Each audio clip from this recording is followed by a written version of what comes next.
First of all, I will thank you, madam. చాలా motivation ఇచ్చారు ఈరోజు. అండ్ మీరు చెప్పిన మాటల వల్ల మా లైఫ్లో ఒక గోల్ సెట్ చేసుకొని నా లక్ష్యం వైపు నడవాలని అర్థమైంది. అండ్ లైఫ్లో ఎట్లాంటి ఆబ్స్టికల్స్ వచ్చినా సిచ్యువేషన్స్ని ఎదుర్కొని అండ్ వాటిని ఫేస్ చేసి మనం అనుకున్న గోల్ని లక్ష్యాన్ని రీచ్ అవ్వాలని ఈరోజు ఫిక్స్ చేసుకున్నాము. అండ్ మేము నార్మల్లీ రొటీన్లో కూడా ఎగ్జామ్స్ టైంలో చదువుదామన్న ప్రతిసారి ఏదో ఒక డిస్టర్బెన్స్ డిస్ట్రాక్షన్ సంథింగ్ ఏదో జరుగుతూ ఉంటుంది.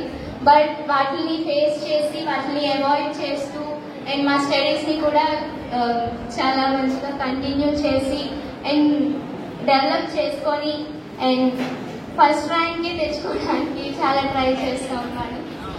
అండ్ కాన్సన్ట్రేషన్ పెంచుకోవడానికి morning time yoga meditation and నార్మల్గా మేము డైలీ చేస్తాం మేడం. అండ్ ఈ మధ్య ఇంకా కాన్సన్ట్రేట్ చేస్తాం. అందరం కాన్సన్ట్రేషన్ పెంచుకోవడానికి యోగా చేద్దామా?